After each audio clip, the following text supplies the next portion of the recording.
Right, this is the first division method we're going to take a look at, and it's the easiest one to use.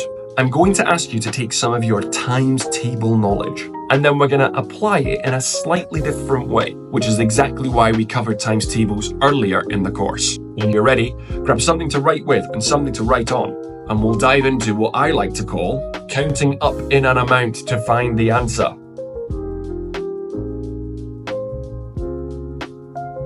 Yeah, that's not really the best name.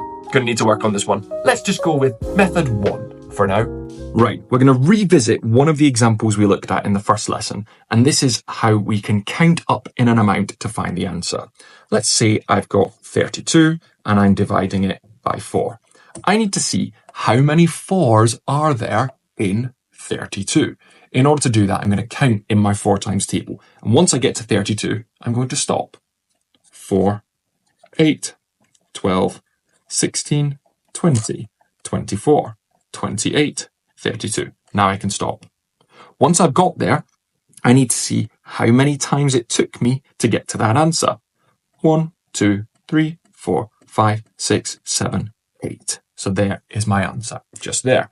Let's try another one. I want you to do this one with me. 55 divided by 5. Let's write out our 5 times table together. 5, 10, 15, 20, 25, 30, 35, 40, 45, 50, 55. So we need to see how many times we wrote our 5 times table before we got to 55. Cross them out. 1, 2, 3, 4, 5, 6, 7, 8, 9, 10, 11. And there's the answer. Here's one for you to try by yourself.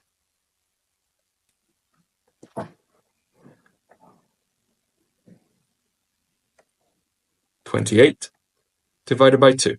Off you go.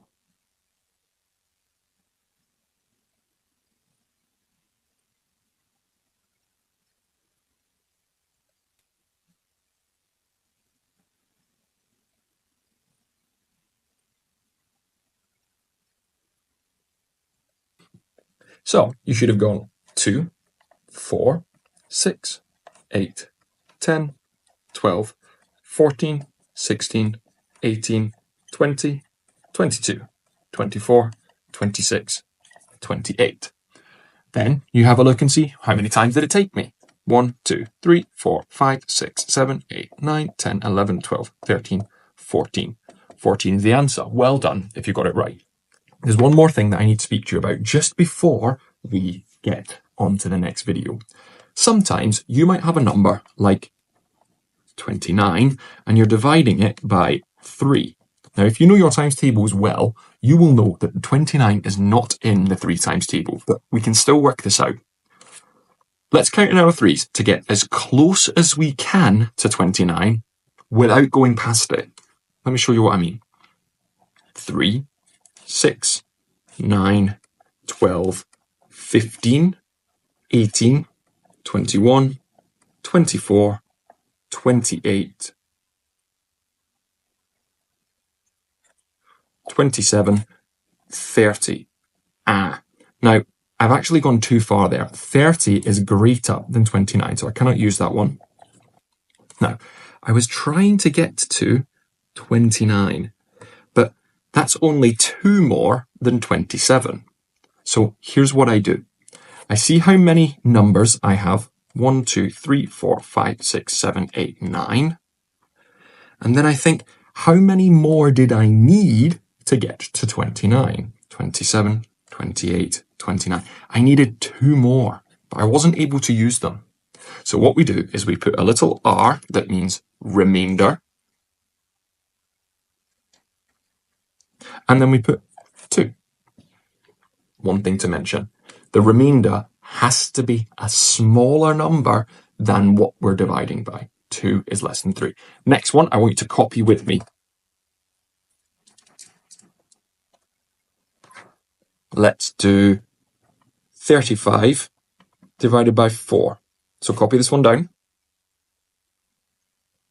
And now do our 4 times table. 4, 8, 12, 16, 20, 24, 28, 32, 36. We've seen 36 is too much. So therefore, cross this one out, put 35 in a little bubble, and we'll see how many numbers did we have. 1, 2, 3, 4, 5, 6, 7, 8. Now, I was trying to get to 35, but I stopped at 32. How many more is that? 32, 33, 34, 35. There's 3 more. So you put remainder 3. Here's one for you to try by yourself now. 27 divided by 5. Off you go.